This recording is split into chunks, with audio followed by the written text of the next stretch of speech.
መልካም እናንተን ማግኘት ደስ ይላል። እንኳን የሰይጣን ሽንገላ ወደ ተሰኘው ትምህርት ክፍል 1 መጣችሁ። በዚህ በጣም ደስ ብሎኛል። ይህ ትምህርት ከኔ ጋር 20 ዓመት የኖረ መልእክት ነው። በዚህ ትምህርት በሚሊዮኖች የሚቆጠሩ ሲረዱበት አይተናል። ምናልባትም በሺዎችና በመቶ ሺዎች የሚቆጠሩ ሰዎችም ከመሰናከል ነፃ ወጥተዋል። ይህን መልእክት ሰምታችሁ ለማታውቁ ምናልባትም ይህ ጊዜ ከዚህ በፊት ተለማምዳችሁ በማታውቁት ሁኔታ ፊት ለፊት ከእውነት ጋር የምትጋፈጡበት ጊዜ ይሆናል። መሰናክል ማለትም የሰይጣን ሽንገላ በጣም ከባድ ከሆኑ እንቅፋቶች አንዱ ነው። በእግዚአብሔር ጸጋና በእግዚአብሔር ፍቅር ግን ማሸነፍ ይቻላል። በሚከተሉት 6 ክፍሎች የምንመለከተውም ይህንኑ ይሆናል። ሕይወታችሁ ፍጹም ይለወጣል። ይህ አሁን የምነግራችሁን በተመለከተ ብዙ ጸሎት፣ መንፈስ ቅዱስ በሕይወታችሁ ታላቅ ነገር እንዲያደርግ ተዘጋጁ። የኢየሱስ ደቀ መዛሙርት በዚህ መጀመሩ በጣም የተሻለ እንደሚሆን አስባለሁ። የኢየሱስ ደቀ መዛሙርት ምናልባት በጣም አስደናቂ ነገር ሳያዩ አልቀሩም። ምናልባትም የትኛውም ትውልድ ካየው የበለጠ አስደናቂ ተአምራት አይተዋል። ሙታን ሲነሱ፣ ፍጹም ዕውር የነበሩ ሰዎች ማየት ሲችሉ፣ በሕይወታቸው ውሃ ላይ ተራምደው የማያውቁ ሰዎች ድንገት ተነስተው ሲራመዱ መመልከት ምን እንደሚመስል ማሰብ ትችላላችሁ።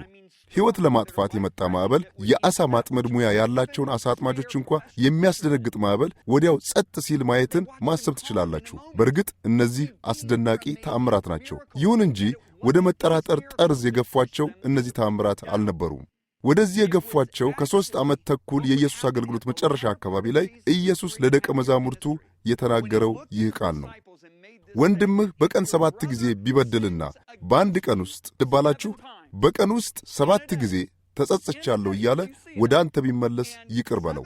ይህን ሲነግራችሁ የደቀ መዛሙርቱን ምላሽ አድምጡ። ሐዋርያትም ጌታን እምነታችን ጨምርልን አሉት። ደቀ መዛሙርቱ እንዲህ እንዲሉ ያደረጋቸው የሰዎች ከሞት መነሳትን የመሳሰሉ ተአምራት አለመሆኑ ይገርመኛል። ጌታ ሆይ እምነታችን እንድትጨምርልን እንፈልጋለን እንዲሉ ያደረጋቸው ወንድምህ ብዙ ጊዜ ቢበድልህ ይቅር በለው የሚለው የኢየሱስ አነጋገር ነበር። እስቲ ስላለንበት ዘመን እንነጋገር። በዚህ ዘመን ይህ የኢየሱስ ቃል የበለጠ አስፈላጊ፣ እንዲያውም ከሐዋርያቱ ዘመን እንኳ የበለጠ በዚህ ዘመን በጣም ያስፈልግ ይሆናል። ከሐዋርያቱ ዘመን ይልቅ በዚህ ዘመን በጣም ተግባራዊ መሆን እንዳለበት አስቀድሜ ልነግራችሁ እፈልጋለሁ። ዛሬ የምንነጋገረው ስለዚያ ይሆናል። ይህ ዘመን እርሱ ከመመለሱ በፊት እንደሚሆን ኢየሱስ የተናገረለት ዘመን ነው። በዚያ ዘመን ውስጥ እየኖርን መሆኑን ታምናላችሁ? በትክክል ክርስቶስ ከመመለሱ በፊት ያለውን ዘመን ነው።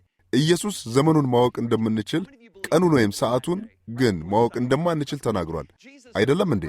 እርሱ ከመመለሱ አስቀድሞ ብዙ ነገሮች እንደሚሆኑ ኢየሱስ ለደቀ መዛሙርት ተናግሯል። ማቴዎስ ምዕራፍ 24 ቁጥር 10 ላይ ኢየሱስ የተናገረውን በጨረፍታ ማንሳት እፈልጋለሁ።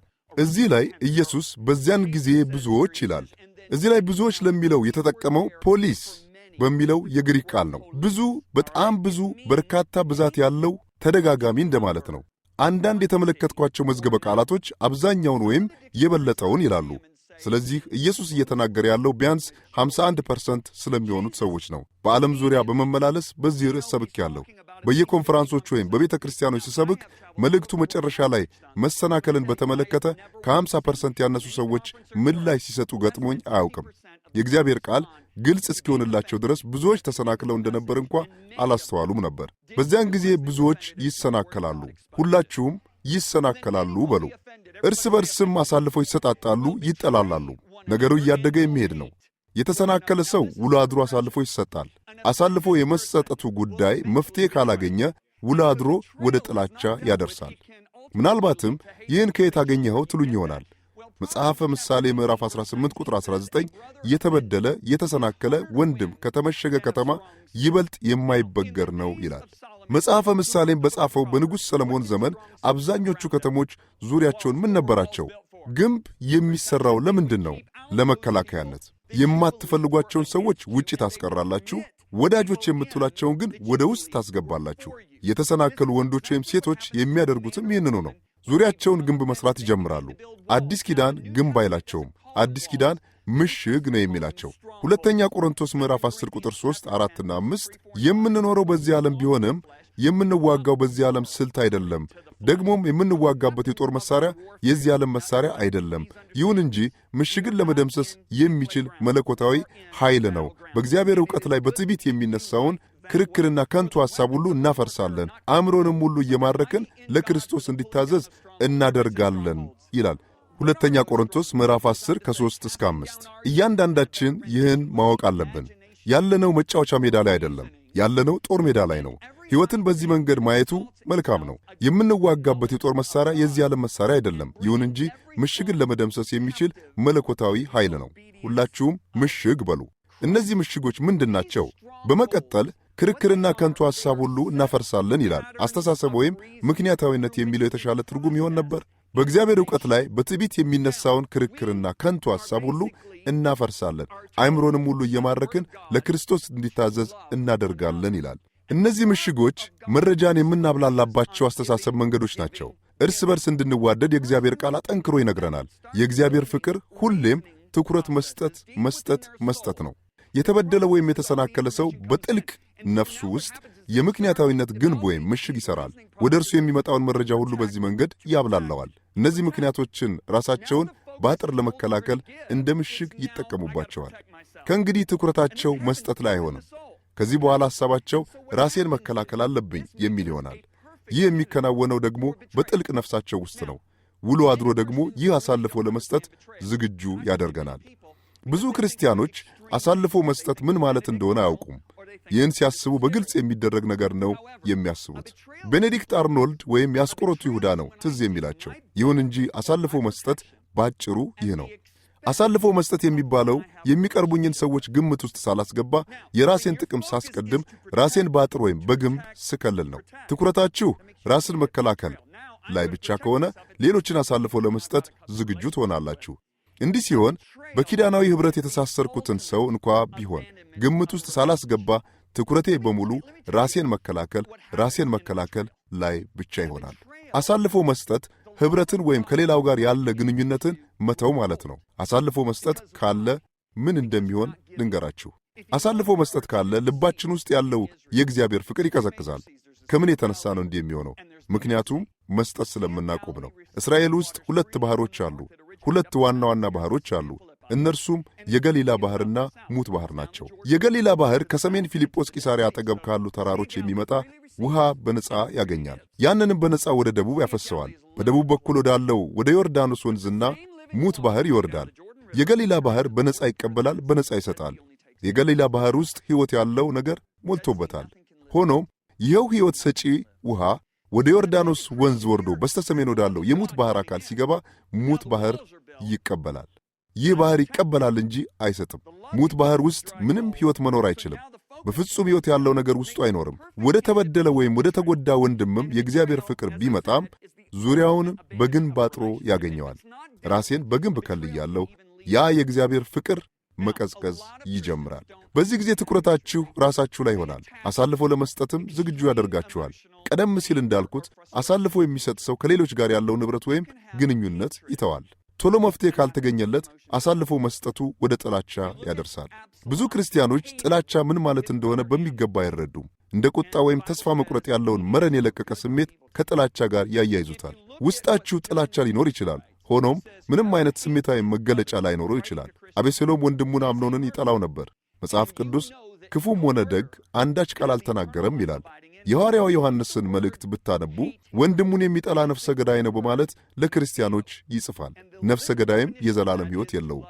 እዚህ ላይ ጥላቻ የሚለውን ግሪኩ ሚሲዮ ይለዋል። የዚህ ቃል በቃል ትርጉሙ በጥቂቱ መውደድ የሚለው ነው። ያ ምን ማለት እንደሆነ በትክክል ልንገራችሁ። ፍቅር የሌለበት ባዶ ነገር ማለት ነው። ስለዚህ በሌላ አነጋገር ጥላቻ የግድ ቁጣን አያሳይም ማለት ነው። ምክንያቱም አንድ ሰው እየተቆጣ እንኳ ሌሎችን መውደድ ወይም ለሌሎች ማሰብ ይችላል። ልባቸው ውስጥ ለዚያ ሰው ምንም ፍቅር የላቸውም ማለት ነው። አሳልፎ መስጠት ወደ ጥላቻ ያደርሳል። ዮሐንስ እንደሚነግረን ወንድማችንን የምንጠላ ከሆነ ነፍሰ ገዳዮች ነን። እንደዚያ ከሆነም የዘላለም ሕይወት የለንም ማለት ነው። ስለዚህ በሚቀጥለው ቁጥር ኢየሱስ በዚያን ጊዜ ይላል። በዚያን ጊዜ ሲል ምን ማለቱ ነው? ከብዙ መሰናክል በኋላ አሳልፎ መስጠት ይከተላል። ከዚያም ጥላቻ ይመጣል። ከዚያም ብዙዎች ሐሰተኞች ነቢያት ይነሳሉ፣ ብዙዎችን ያስታሉ። እዚህ ላይ የሚስቱት ብዙዎች እነማን ናቸው በማለት እንጠይቅ። ተሰናክለው የነበሩት ብዙዎች ናቸው። የተሰናከለ ወይም የተጎዳ ልብ የስህተት ወይም የመሳት መፈልፈያ ነው። ይገርማል። ማቴዎስ ወንጌል ምዕራፍ 7 ቁጥር 15 ላይ ኢየሱስ ስለ ሐሰተኛ ነቢያት ሲናገር ምን በማለት ነበር የጠራቸው? የበግ ለምድ የለበሱ ተኩሎች ነበር ያላቸው። የእረኛውን ልብስ የለበሱ ተኩሎች አለማለቱ ልብ አላችሁ? አዎን። መልካም። ብዙ ሰዎች ሐሰተኛ ነቢያትን የሚፈልጉት መናገሪያው መድረክ ወይም ፑልፒት ላይ ነው። ግን አንድ ነገር ልንገራችሁ። በ30 ዓመት አገልግሎቴ በዓለም ዙሪያ ስጓዝና በተለያየ ብዙ ቤተ ክርስቲያኖች ስሰብክ የተረዳሁት ከመናገሪያው መድረክ ወይም ፑልፒት የበለጠ ብዙ ሐሰተኛ ነቢያት ሕዝቡ መካከል መሆናቸውን ነው። እግዚአብሔር ቃሉን ይባርክ። አሜን። እናንተ የምታውቁት ሰው ከእንግሊዝኛ ውጭ ሌላ ቋንቋ ይናገራልን? ከጆንና ሊዛ ቢቭሬ ሌሎች ተጨማሪ ትምህርቶች ትፈልጋላችሁ? እንግዲያው ወደ cloudlibrary.org ሄዳችሁ ነፃ ተከታታይ የቪዲዮ መልእክቶች አግኙ። ከዌብሳይቱ ሌሎች ጠቃሚ ነገሮችን ውሰዱ።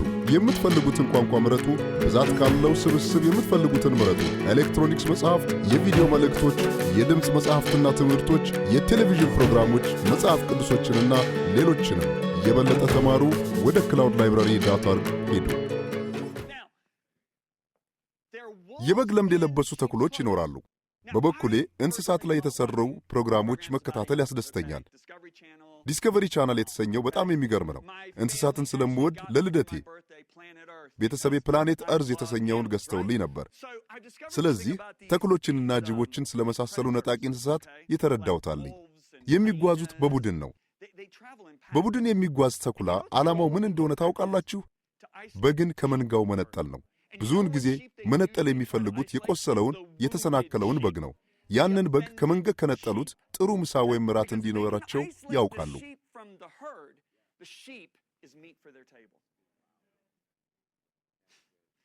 መጽሐፈ ምሳሌ 18 ቁጥር 1 እንዲህ ይላል፣ ወዳጅነትን የሚፈልግ ሰው የራሱን ፍላጎት ብቻ ይከተላል፣ ቅን የሆነውን ፍርድ ሁሉ ይቃወማል። የአንድ ትልቅ ቤተ ክርስቲያን አባል ብትሆኑም የአንድ ትልቅ ቤተሰብ አባል ብትሆኑም መነጠሉ የሚከናወነው ነፍሳችሁ ውስጥ፣ ሐሳባችሁ ውስጥ መሆኑ ነው። ምክንያት ብላችሁ የያዛችሁት አስተሳሰብ ወይም የአስተሳሰብ መንገድ ውስጥ ነው።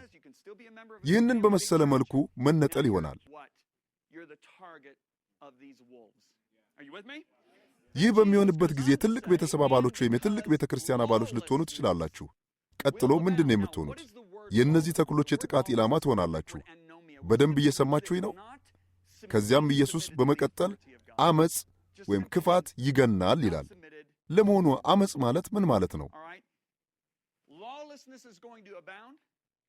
አመፅ የሚለውን ግሪኩ አኖሚያን ይለዋል። ትርጉሙ ባጭሩ ለእግዚአብሔር ሥልጣን አለመገዛት ማለት ነው። በሌላ አነጋገር ለቃሉ አለመገዛት ማለት ነው። አመፅ ይበዛል። ስለ ምንድን ነው የሚናገረው? አመፀኛ ስለሆነ አስተሳሰብ ነው። በእግዚአብሔር ዕውቀት ላይ ስለሚነሳ የአስተሳሰብ ሂደት ይናገራል። ጉዳት ሲደርስብን እነዚህ ግንቦች፣ እነዚህ ምሽጎች ዙሪያችንን እንሰራለን። የሚከልሉን፣ የሚጠብቁን ይመስለናል። እንደ እውነቱ ከሆነ ግን ያሰቃዩናል እንጂ አይጠብቁንም። ለምን? ምክንያቱም ሁለተኛ ቆሮንቶስ ምዕራፍ 10 ላይ ጳውሎስ እንደሚለው የእግዚአብሔርን ዕውቀት የሚጻረሩ በመሆናቸው ነው። ስለዚህ አመፅ ወይም ክፋት ስለሚገን፣ ይህ ማለት አመፀኛ አስተሳሰብ፣ አመፀኛ ተግባር ማለት ሲሆን ሁለቱም የመጎዳት ወይም የመሰናከል ውጤቶች ናቸው። የብዙ ሰዎች ፍቅር ይቀዘቅዛል። በዚህ አሁን ባለንበት ዘመን ማኅበረሰባችን ውስጥ አመፅ እየበዛ መምጣቱን ብዙዎቻችን እንደምንስማማ አስባለሁ። በዚህ ዘመን ማኅበረሰባችን ውስጥ ውጥረት ሰፍኗል። ከዚያ ውስጥ ደግሞ አመፅ ይነሳል። ምን እንደሚገርመኝ ታውቃላችሁ? ኢየሱስ ስለ ማኅበረሰብ እየተናገረ ነው። እዚህ ላይ ልብ ማለት ያለባችሁ እርሱ ከመመለሱ በፊት ስላለው ጊዜ ነጥሎ እየተናገረ መሆኑን ነው። በመሠረቱ ቤተ ክርስቲያን ውስጥ ስለሚሆነው ነገር ነው የሚናገረው። ይህን ማለቴ ግር ይላችሁ ይሆናል። ምናልባትም የሚናገረው ቤተ ክርስቲያን ውስጥ ስለሚሆነው ነገር መሆኑን እንዴት አወክ ትሉኝ ይሆናል። መልካም። እዚህ ላይ ፍቅር የሚለው አጋፔ ከተሰኘው ግሪክ ቃል የተተረጎመ ነው። ፍቅር የሚለውን ቃል ለማመልከት ሥራ ላይ የዋሉ ሁለት የግሪክ ቃሎች አሉ።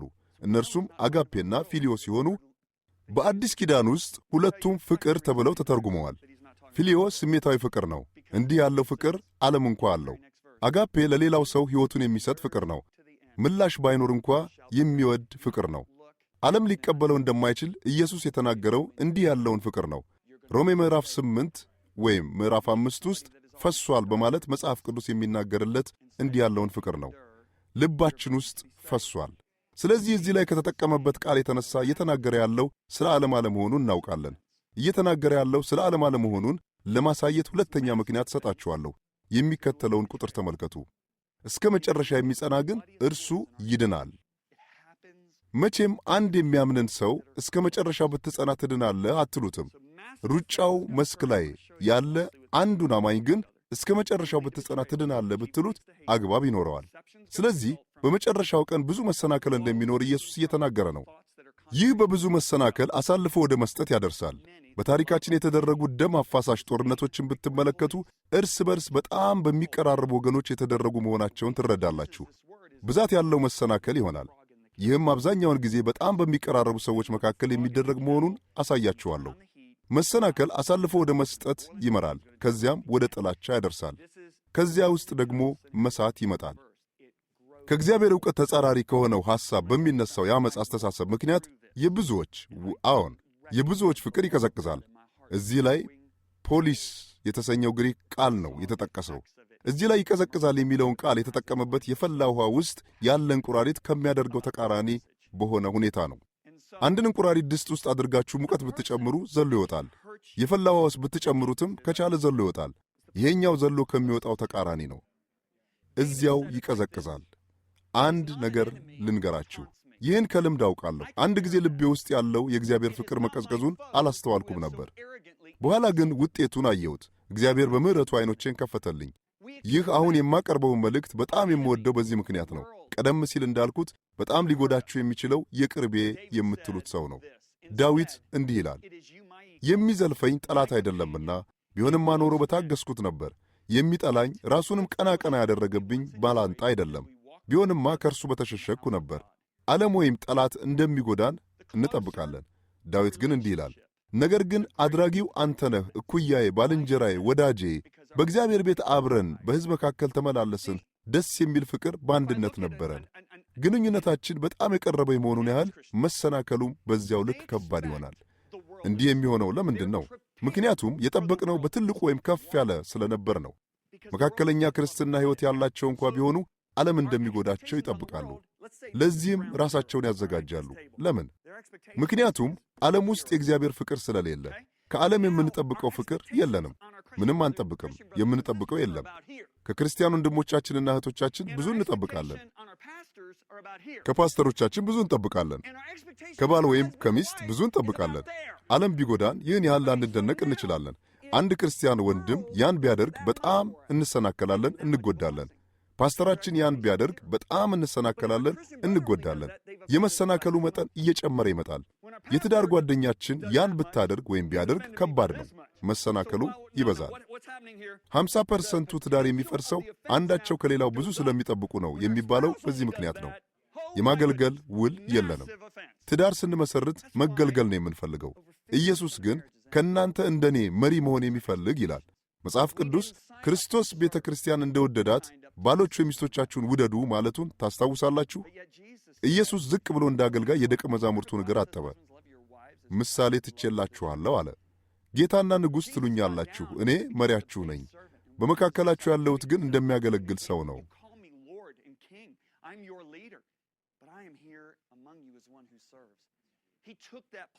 ቤት ውስጥ በጣም ዝቅተኛ የሚባለውን አገልጋይ ቦታ ያዘ። በዚያ ዘመን ሰዎች መኪና አልነበራቸውም። እንደ አሁኑ ዘመን ጫማ አልነበራቸውም። እግራቸው ብዙ ቆሻሻ ነገር ይረግጣል። እንግዲህ ኢየሱስ ዝቅ ብሎ ያጠበው ያንን ሁሉ ነበር። ኢየሱስ እዚህ ቤት ውስጥ እኔ ዝቅ ያልኩ አገልጋይ ሆናለሁ፣ እግራችሁንም አጥባለሁ አለ። እኔ ዋናው አገልጋይ ነኝ ማለቱን ነው ሊያሳየን የፈለገው። እንግዲህ ስለ ባል ስታስቡ እርሱ የቤተሰብ ራስ እንደመሆኑ መጠን ዋናው አገልጋይም እርሱ መሆን አለበት ማለት ነው። እንዲህ መሆኑ ተግባራዊ የሚሆንበትን መንገድ እንጂ የሥልጣን ደረጃውን አይለውጠውም።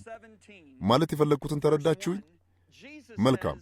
ሉቃስ 17 ቁጥር 1 ላይ ኢየሱስ መምጣቱ አይቀርም ይላል። አይቀርም የሚለውን ቃል ልብ በሉ። ኢየሱስ መምጣቱ አይቀርም ካለ ምን ማለቱ ይመስላችኋል? መሰናከያ መምጣቱ አይቀርም። ለመሆኑ ምን እያለ ነው? በሕይወት እስካላችሁ ድረስ የምትሰናከሉበት ምክንያት መኖሩ አይቀርም እያለ ነው።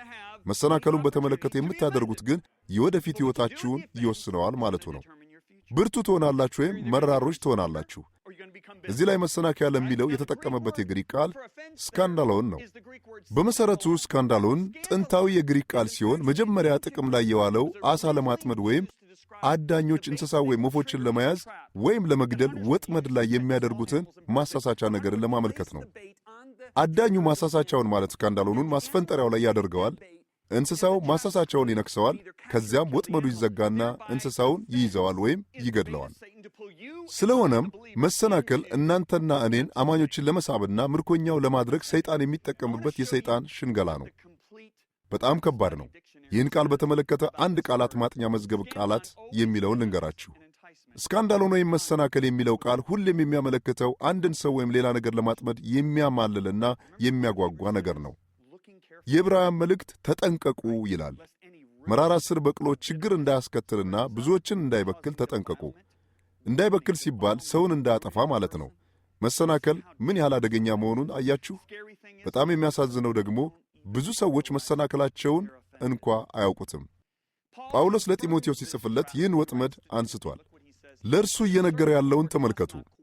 እንዲህ ይላል፣ የጌታም አገልጋይ ሊጣላ አይገባውም፣ ይልቁንም ለሰው ሁሉ ገር ለማስተማር ብቃት ያለው ትዕግሥተኛ መሆን ይገባዋል፣ እውነቱን ወደ ማወቅ ይደርስ ዘንድ። ይህን አያችሁ። እግዚአብሔር ንስሐን እንደሚሰጣቸው ተስፋ በማድረግ የሚቃወሙትን በየዋህነት የሚያቃና መሆን ይኖርበታል። ይኸውም ወደ አእምሮአቸው ይመለሳሉ፣ ፈቃዱን ሊያስፈጽማቸው ምርኮኛ አድርጎ ከያዛቸው ከዲያብሎስ ወጥመድ ያመልጣሉ በማለቱ ነው። በጣም አሳዛኙ ነገር የወንጌል አገልጋይ ልትሆኑ ትችላላችሁ። አገልግሎት ቡድን ውስጥ የምትሰሩ ልትሆኑ ትችላላችሁ። ቤት ለቤት አገልግሎት ውስጥ በየሳምንቱ የማትቀሩ፣ በየጊዜው ቤተ ክርስቲያን የምትሄዱ፣ ላልዳኑት የምትመሰክሩ ብትሆኑ እንኳ ሳታውቁት በዲያብሎስ ወጥመድ ልትጠመዱ ትችላላችሁ። እንዲህ ከሆነ የሰይጣን ምርኮኞች ሆናችኋል ማለት ነው። ታዲያ በዚህ ሁኔታ መራራ ውሃ እያመነጫችሁ የሕይወትን ውሃ የምታመነጩ ይመስላችኋል። በሚቀጥሉት ጥቂት ዓመታት ጠላት እኛን ለመዋጋት ቤተ ክርስቲያን ላይ ሰራዊቱን እንደሚያስነሣ አጥብቄ አምናለሁ። እንዲህ የሚሆነው ከዚህ በፊት ታይቶ የማይታወቅ ታላቅ የእግዚአብሔር መንፈስ እንቅስቃሴ ስለሚመጣ መሆኑንም አምናለሁ። ያ ሰራዊት እንደሚነሣ አምናለሁ። ያ ሰራዊት ውጊያውን የሚያፋፍመው ባለሙያን ብቻ አይሆንም። እንደ አንድ ቤተሰብ ተባብሮ ክቡር የሆነውን የኢየሱስ ክርስቶስን ወንጌል ከማስፋፋት ይልቅ ሳያውቁት በወጥመድ ተይዘው መራራ ነገርን በሚረጩ ክርስቲያኖች አማካይነት ውጊያው ይፋፋማል። የሰይጣን ሽንገላ በጣም ከባድ ነገር ነው። ቀላል አድርገን የምናየው አይደለም። ቀደም ሲል እንደተናገርኩት ከመዳናችሁ ቀጥሎ እንደ ክርስቲያን በሕይወት ዘመናችሁ ገጥሟችሁ በማያውቅ ሁኔታ ከእውነት ጋር የምትጋፈጡበት ትልቅ ግንዛቤ ነው። ከማንኛውም አይነት መሰናከል ነፃ ለመሆንና ከወጥመዱ ለማምለጥ ሰይጣን ካዘጋጀው ሽንገላ ለመዳን በአንድነት በምናደርገው ጉዞ ይህን ትምህርት በመካፈላችሁ በጣም ደስ ብሎናል። በቀጣዩ ክፍል 2 እንገናኝ።